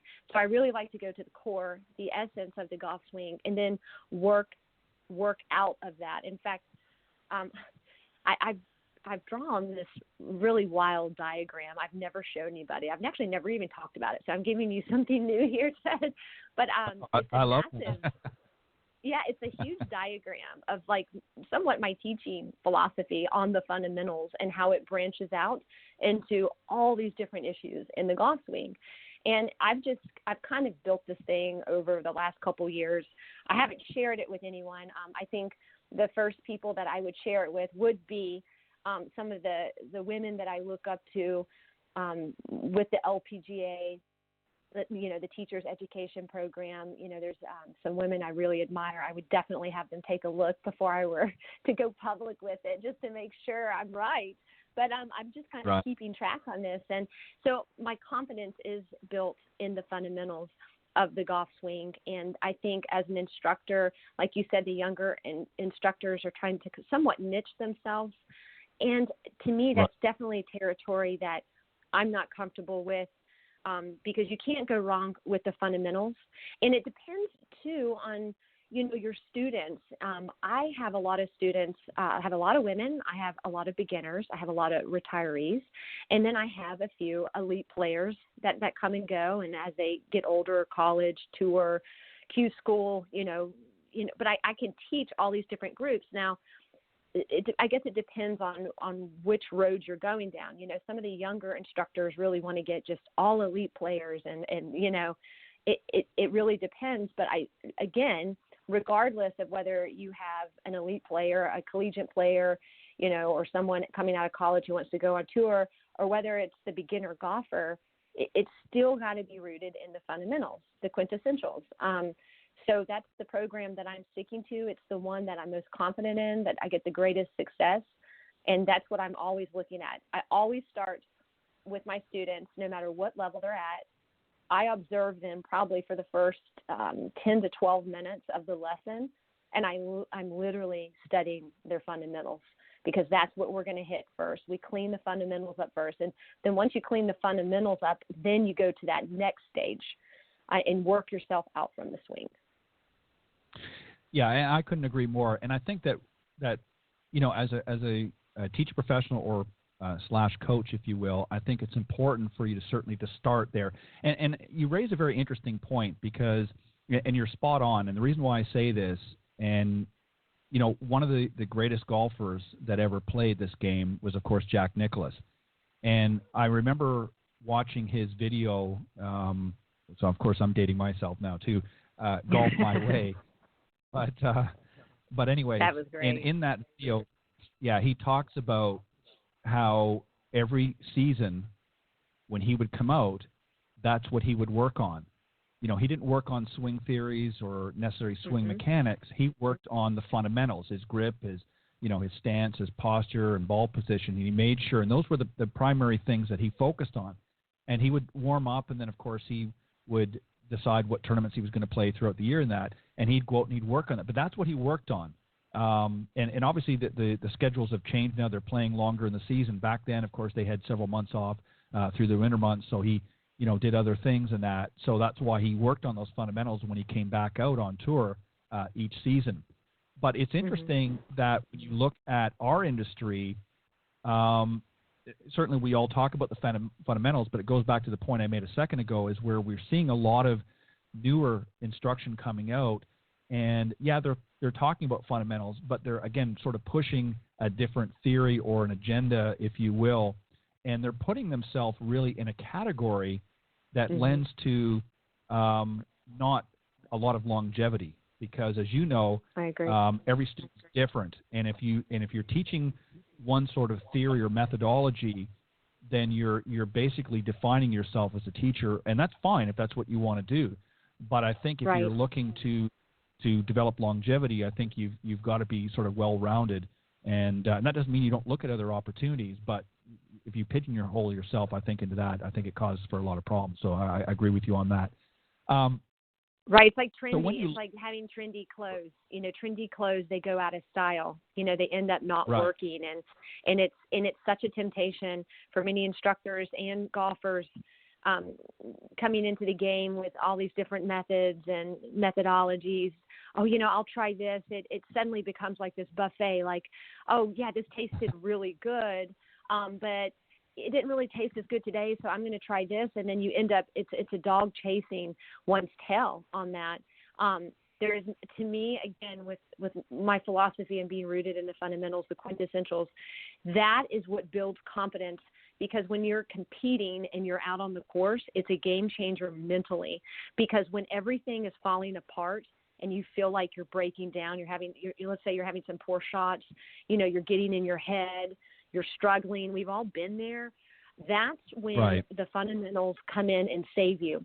Because I tell my students, let's say hypothetically, everything's collapsing. You're on the course. Everything is just collapsing on you. At that point, that's when the mental side of the fundamentals are great because you can trust the fundamentals. Fundamentals don't fail. So if you have a solid fundamental pre-shot routine, at this point when you're walking into the shot, you can say, you know what? I can trust my fundamentals. I'm picking my target. I'm aiming the face. I'm aligning my body. I'm getting in that athletic position. All right, I'm putting my hands on the grip in the proper position. I have an easy grip pressure. You're going through your little checklist. The checklist, the pre-shot routine, is a safety net. And when you're rooted in the fundamentals, it is your safety net mentally out on the golf course. I've had so many students tell me that. Learning the fundamentals the right way and building pre-shot routines around the fundamentals, it saves them when they're out competing. Yeah, and something else too that brings up, Meredith, is by doing that and as you said, implementing it through a solid pre-shot routine, it saves you a lot of aggravation out in the golf course. And my point is this: how many golfers get out there and they get on that first tee, and instead of going through a pre-shot routine, they're thinking of some theory that they're trying to work out, or they're thinking of, my arm is tucked in this way, or my elbow is over here. And ultimately what ends up happening is they've got about 5 or 10 different swing thoughts. Whereas if you've built it on the fundamentals of golf, when you go through your pre-shot routine, you're ready to hit. You're not thinking about anything else. And that's what ends up And that's what ends up causing a lot of golfers' frustration is they're trying to remember, all these different techniques in their head, and they're not really focusing on some of the core basics. And again, what always puzzles me is when you look at, again, a golfer like Jack Nicklaus, who that's basically what he built his game on, was the fundamentals. Why would you want to start introducing a bunch of other variables to change when arguably one of the best golfers in the world didn't do that? Right. You know what I mean? It doesn't make any sense. So why would you want to do that? It's meant to be fun and enjoyable. And the problem that we've created, unfortunately, in this industry is that people, in some cases, have stopped enjoying it because it's become too confusing. So I think the simpler we keep it and basically just teach the basics. And then if they want to go out and experiment and be creative in their golf shots, that's one thing. But to change the overall underlying theory, if you will, of working on fundamentals, I think is a mistake. And I think what you're doing is right. So well done. I know that you've got you're welcome. You've got a lot of other things that you've been working on over the years. You've put out a number of books. I know your skills drills was one book that you put out a little while back. How is that doing? Have you got some more stuff in the irons in the fire, if you will? Any new books coming out that you're getting ready to put out on market? I have some ideas of something I'd like to put together this year coming up, 2020. I have a lot of students that have really enjoyed the skill drills, and they want me to create a drill book for out on the course, unique lies and different situations that could come out on the course. So I've written down a lot of different drills and tips that I would like to put together this next year and just kind of continue, writing the back of skill drills, but just with a different edition, applying different types of drills to different situations on the course. So, it's definitely something in the works. Very good. Well, when you're ready to do that and make it official, we'll have you back on. We'll do it outside of hurricane season, of course, to make sure that we have no issues to deal with. But we'll work it out in your schedule. Let's talk about junior golf a little bit. I know that you've been somewhat of an ambassador, really, for junior golf. You came out with something a number of years ago. In fact, one of the first years I had you on the show, you actually developed a nonprofit, if you will, for junior golf to help those that maybe didn't have an opportunity to play because they didn't have access to equipment. Tell us about how that. First off, tell us what the program is, and is that something that you're still looking to expand or still working on? So that program was called Junior Golf Exchange, and that was my national platform when I was Mrs. South Carolina. The program is, I'm no longer running that program. However, I'm still helping juniors find sets of clubs. I still do that on the side. I have a lot of people that contact me, hey, I need a set. And anytime I find out a junior golfer needs a set of clubs, I will find a set of clubs. I will make phone calls. I will do whatever, even if I have to buy the clubs. We got to get the juniors golf clubs. But I will tell you this, the 2 years that I ran this program nationwide, we really brought attention on a national platform to the issue of kids not having fitted golf clubs. That's the key, fitted golf clubs. You know, there's a lot of people that donate golf clubs to different junior programs, which is great, and it's so kind and generous that people do that. But one of the issues that I was seeing, because I was running different junior programs, one of them being PGA Junior League when it was in its grassroots, was, you know, people were donating clubs, but they were adult clubs and they did not fit the junior golfers. And there's just, obviously, they're not fitted. And so I kept seeing this issue come up, and I thought, you know what? We need to draw some attention to this, and we need to make sure that kids have fitted golf clubs. So I had an amazing team of people, board members on the Junior Golf Exchange.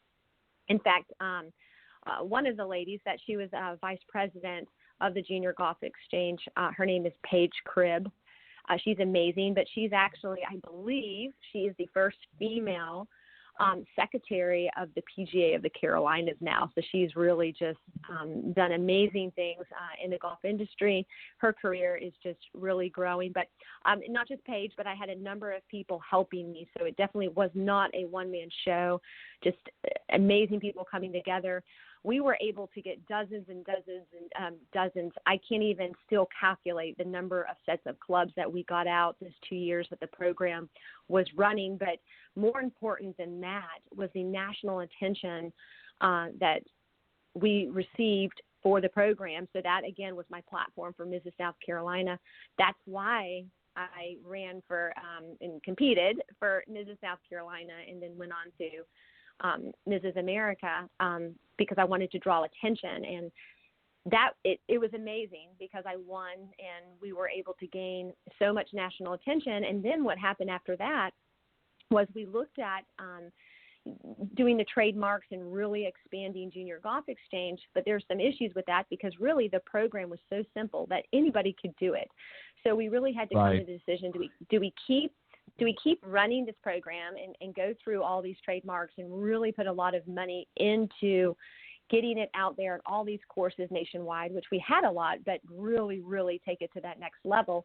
Well, we looked at it and we thought, you know what, really anybody could do this. I spoke with pros at so many courses across the nation, and they're like, you know, Meredith, this is a great program, and we want to be part of Junior Golf Exchange. But you know what? We could basically run the same program at our course. So we came to a conclusion as a board for Junior Golf Exchange that, you know what, mission accomplished. I mean, we accomplished so much in those 2 years that so many different golf courses now have programs like Junior Golf Exchange after I was Mrs. South Carolina.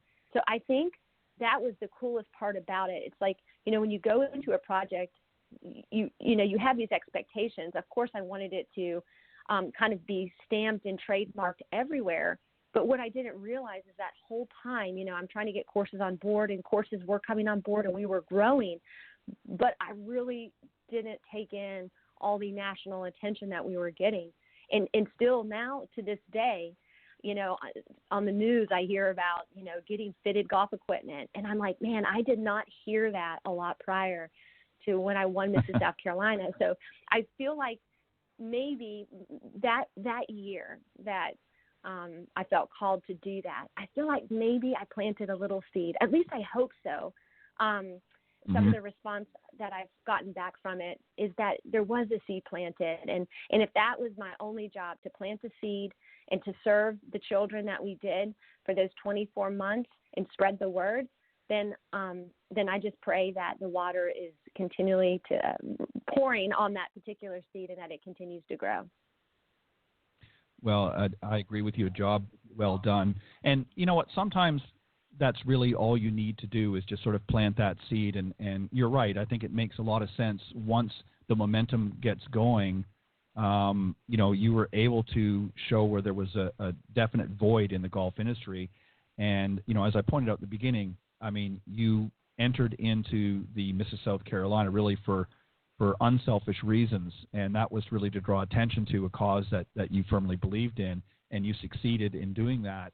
And ultimately, you went on through a lot of hard work and trial and error, were able to address an issue in the golf industry where really a lot of junior golfers that would like to play don't have access because they don't have properly fitted clubs. So you were able to encourage many people in the industry to say, hey, this is an area we need to focus on. It's great at drawing junior golfers out there, but not everybody is in a position to afford the proper equipment. And as you said, it's nice that people want to make donations, but having cut down clubs or clubs that are ill-fitted are great to have, but they're not really serving the purpose. So you did a great job in doing that, and kudos to you for accomplishing that.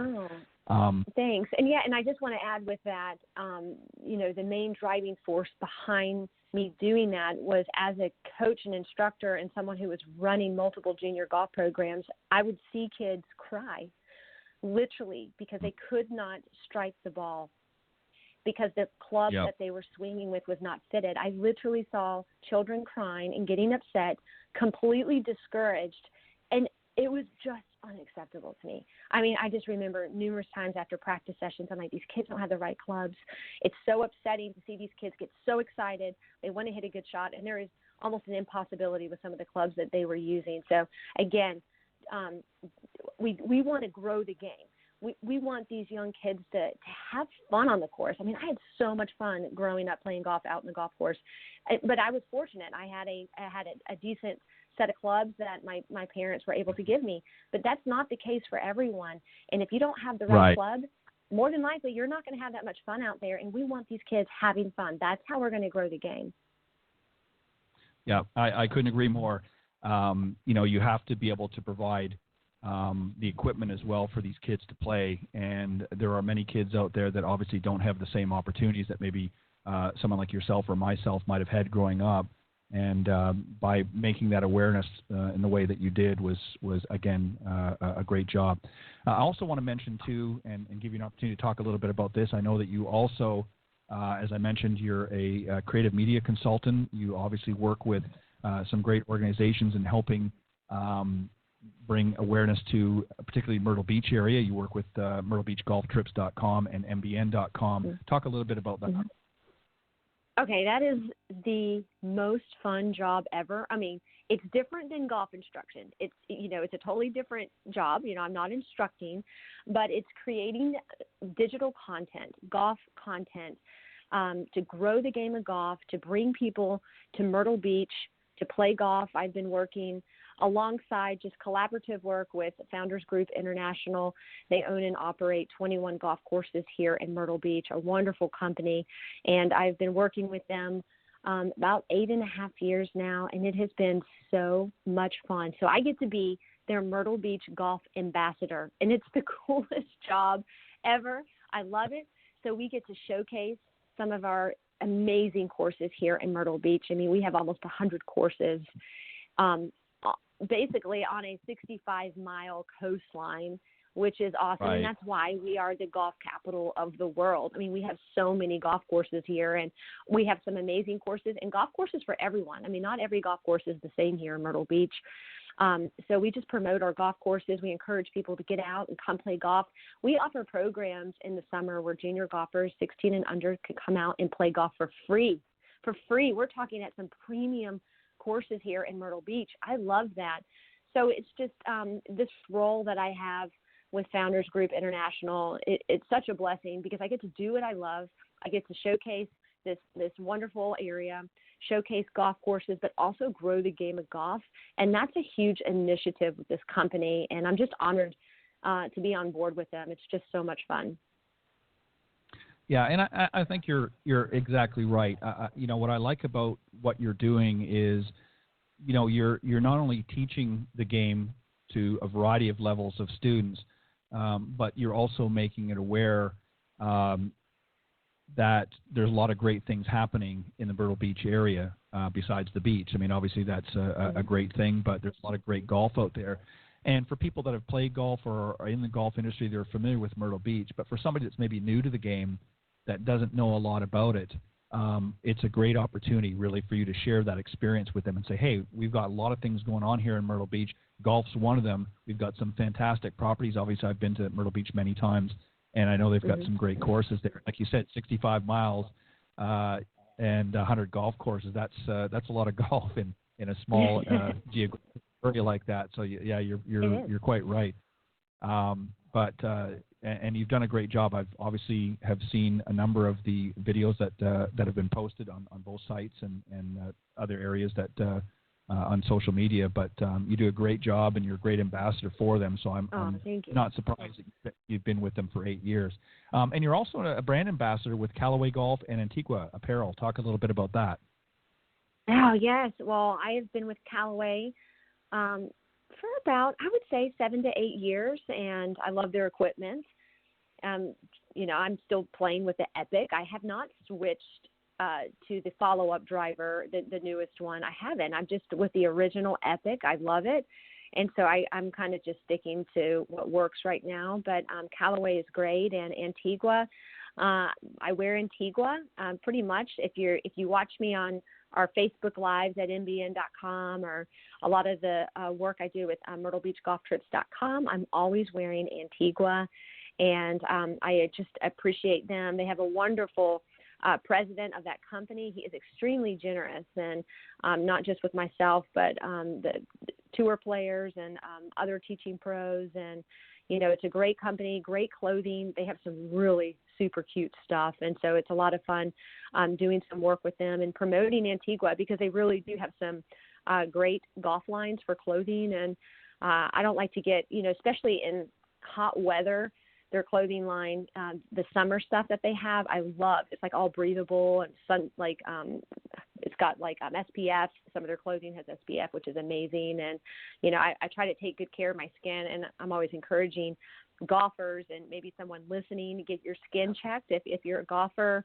make sure you get like yearly checkups with your skin and wear sunscreen, mineral-based sunscreen, and apply it every hour and a half, 2 hours. I'm really pushing that this past year too, people taking care of their skin. I have a few friends, colleagues that have got diagnosed with skin cancer just from having a lot of exposure in the sun. And you can get sun cancer in some unique places. It's not always on the areas of your body that you get the most sun on, but you just, you got to be careful out there in the sun. But you know what? It feels good to look good. And sometimes I feel like I play my best golf when I like my outfit and the clothes. So I love Antigua because when I go out there, I feel good, and I just pray I can play good. That's right. You got to look good first, and then you got to work on the playing. That's right. I want to give you an opportunity. Yeah, I want to give you an opportunity, Meredith, to talk about, and I don't know if there's still availability for this or not, but you got a very special opportunity in early spring for some folks if they want to join you at really one of the premier resorts in United States of America up in Sulphur Springs, West Virginia, and that's at the Greenbrier. Talk about that opportunity. Yes.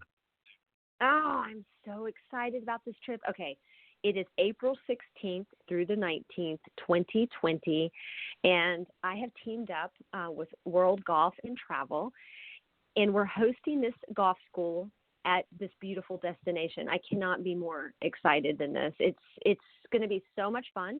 We're going to have 4 rounds of golf school in the morning prior to play, and we're going to be just focusing on the fundamentals. I'm going to be teaching quintessential coaching for 4 days, and it's going to be so much fun. And I can't wait to personally get out there and play these courses. I'm doing a lot of on-course instruction as well, but it's not just the golf. Like, I love the aspect of going out and having some fun after golf. We have some really fun things planned at the resort, and we're going to have dinner together. We're going to have breakfast together. I love connecting with people. I'm such a people person. I love fellowship. You know, I'm not just there to instruct. You know, I'm there to really get a chance to connect with students, get to know new students. I already have some students that I work with that are planning on going on this trip, but we welcome new students as well. Just, you know, come on this trip, have fun. It's a great chance to meet new people. And, you know, golf is America's pastime. I mean, it's such a great sport to connect with people, build relationships. You know, I have so much fun just getting out on the golf course and just talking to my friends out there. You can lose yourself in golf, which is the beauty about it. You know, if you're not out there competing and you just want to get out in nature and just de-stress, I mean, it's so much fun. And I want all of my students to have that experience. You know, it's not a pressure trip. It's not a performance trip. You're going to get a lot of great information if you go on this trip, but it's not going to be overwhelming. That's the last thing I want. You know, I feel like I have so many students that come from different golf schools and they just get so much technical information. It's just they're so overwhelmed. They're exhausted. They're sore. That's not the goal of this golf school. We are only going to have about an hour and a half to 2 hours of teaching in the morning, and that's it. We're out hitting the links, having fun, laughing, eating good food, and just taking it one bite at a time with the game of golf. Yeah, and what a beautiful resort too to go. Greenbrier, of course, is very well known here in the United States. And if you haven't had an opportunity to just get a visual of just how beautiful it is, you can visit Meredith's website, meredithkirkcoaching.com, and right on the front page there is obviously an introduction to this particular opportunity, and right smack dab in the top of the website, of course, is a picture of the Greenbrier. So very beautiful photo and lots of great fun. And you're right. You're exactly right. I think you have to have fun. And for somebody to go and have it's an overall experience. You're obviously wrapping it around golf, but it's a great experience, an opportunity for somebody that really wants to elevate their game a little bit, but also just go and have some fun and enjoy the experience. So I strongly urge, and we'll remind everybody before we close off tonight. One other thing I noticed too on your website, and I know we've talked about this in the past, and I thought maybe if you want to take a quick opportunity, but I know you're doing a podcast. We've talked about this as well, called Making the Turnaround. Talk a little bit about that. Oh, this has been a fun adventure for me. I've always wanted to do a faith-based podcast, something different outside of golf. I mean, obviously, you know, my vocation is golf. But in my free time, I love to read. I love to study my Christian faith, and even, you know, went to seminary and graduated with a master's degree in theology a couple years ago. And people are like, Meredith, are you serious? Like, that's what you do in your free time? I'm like, yes, I really, really love it. Like, that's what I do in my free time. I love to read. I love reading about spirituality. The Bible, I love reading the Bible. I think the Bible is like it is the greatest book of all time, because I think some people just look at the Bible and it's like, oh goodness, you know, I can't do this, I can do this. It's like they look at it like a rule book, but you know, I encourage people to read the Bible beginning to end. It's a love story. It is a beautiful love story, and it's the greatest love story I've ever read. And I'm a romantic, so I absolutely love the Bible. But you know, my faith in Christ has really kept me grounded for so many years. I mean, I'm not perfect. I make mistakes. Oh, I mess up sometimes. I'm like, why did I do that? Why did I say that? But it really does keep me grounded, and I do my best to try to walk out my faith to the best of my ability. But walking out in the faith can be hard sometimes, you know, living in this world, and, you know, everything's changed a lot the past decade. You know, America's been through a lot, and our culture has changed a lot, and sometimes it's hard living out the Christian life. And so that's what this podcast is about, making the turnaround.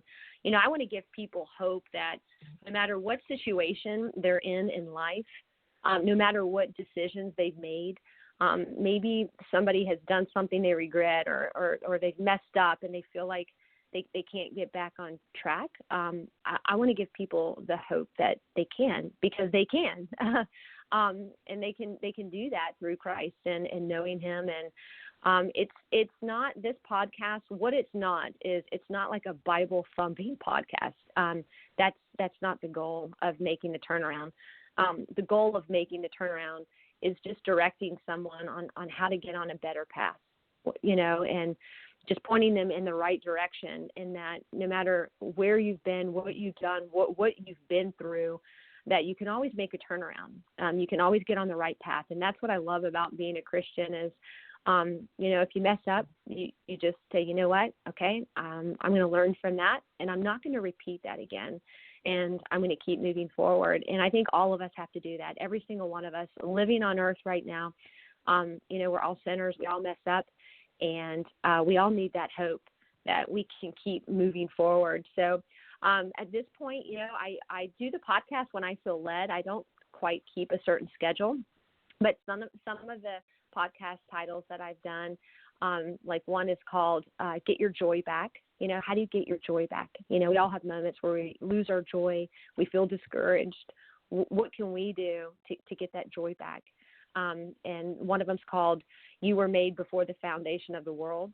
I really believe, I really like that podcast because it really sets the tone for all the podcasts that I do, because each one of us has a purpose here on earth. And we're all unique, you know, not one of us is the same. You know, nobody can be me. Nobody can be you, Ted. You know, if somebody's listening, nobody can be. I mean, we're all individuals, and we all might have some similar likenesses, but we are certainly individuals. And, you know, we have breath in our lungs right now because God is choosing us to continue in this life. He has a plan. He has a mission. And I feel like, and one thing that's close to my heart is I feel really bad. My heart goes out to people that get to that point of depression. And I write about that a lot. I've written a book about that, the Mount Moriah experience, how to get out of depression. My heart goes out to this generation right now that struggles so much with depression and suicide, you know, these big topics that we're faced with in the news every day. Well, what are the issues behind that? I can tell you just through my studies, and I also have a degree in counseling, but and through my own experiences, that it's the lack of understanding one's purpose and meaning that causes one to look inward and not outward.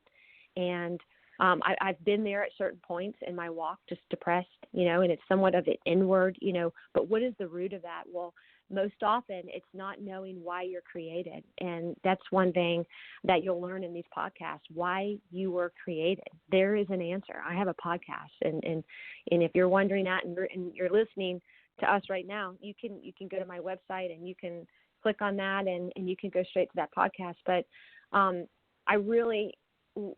my heart goes out to the generation right now. I just want to help people know that no matter what situation they're in, that they can get on the right path, and really finding your purpose and meaning in life is life changing. It will change your life when you find your meaning and purpose.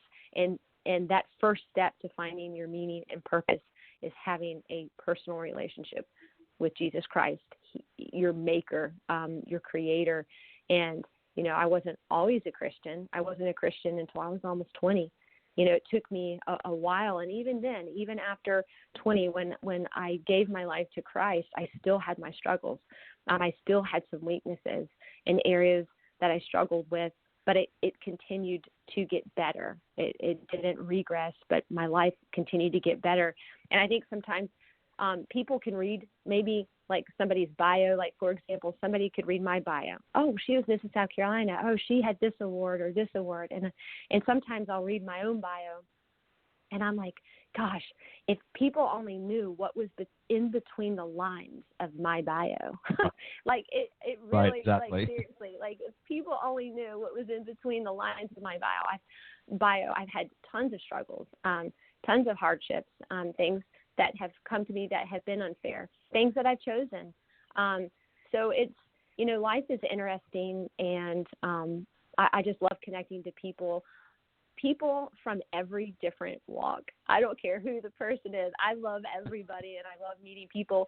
And I've even shared this with you, Ted. I know we've talked about this on another occasion. I mean, I even have students that are atheists that I love so dearly and that I'm friends with. And we have these awesome discussions, and I love them, and they respect me and where I stand. But my faith is important to me, and it's a part of my life that I really focus on when I'm not involved in golf. And I'm just at a stage in my life where I'm getting really comfortable about publicly talking about it.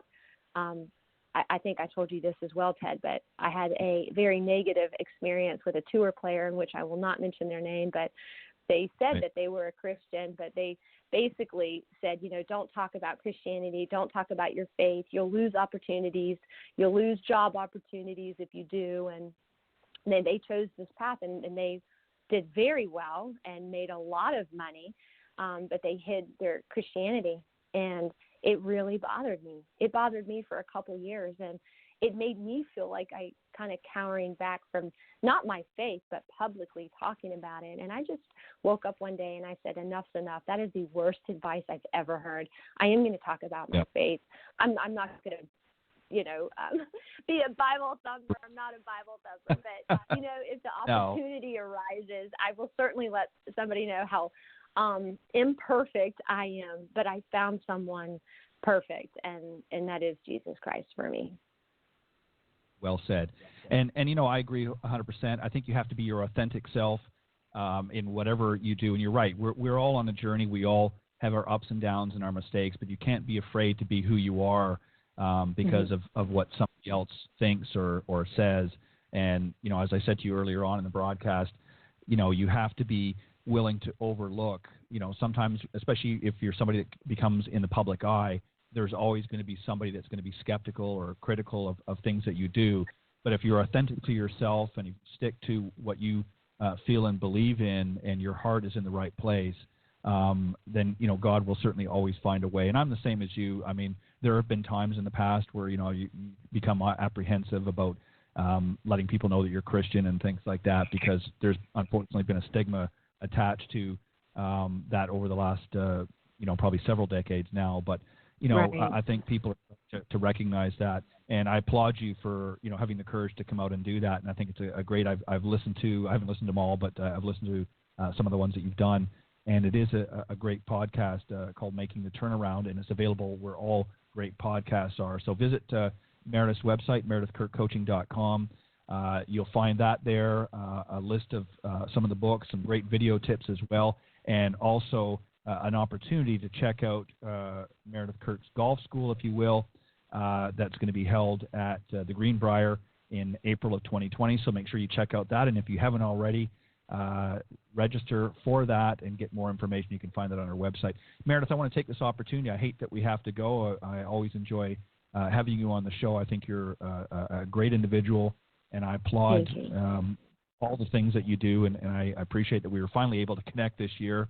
And I'm going to have you back on. And I know you and I talked about some things that I'm planning on doing for 2020. I haven't made an official launch yet, but I'm going to be in touch with you about that as well. I would love to have your input there. So, Meredith, thank you again for joining me tonight. And one quick note, how did the basketball go this evening? They won.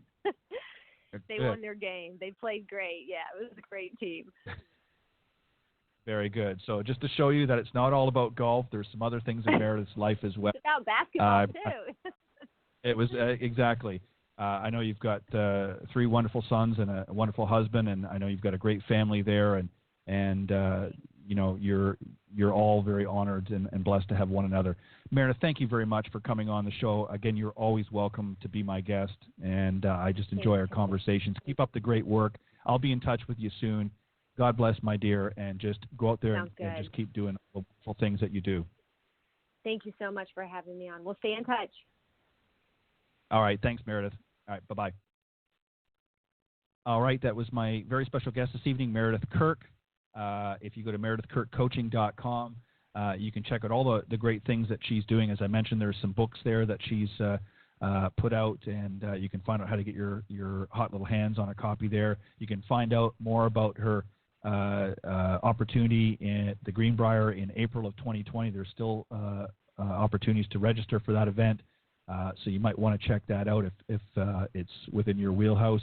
And also listen to her podcast, Making the Turnaround, as well, where all great podcasts are available, all the great social media platforms as well. But if you go to meredithkirkcoaching.com, you'll get all of the information there, and you can also find out some ways to reach out to her personally as well. I want to also take this opportunity to thank the gang from Coach's Corner panel this evening, Jamie Leno-Zimron and Bill Abrams. Again, our heartfelt best goes out to Paul Castor, who was going to join the panel but was not able to, a little under the weather. So, Paul, get better, my friend. We'll see you next year. Thank you, everybody, for tuning in to Golf Talk Live. I enjoy it. I'm just going to have a couple of more shows this season, and then we'll be ending until 2020. And I will tell you more about that in the last couple of shows. But have a great week, everybody. God bless, and we'll see you next time.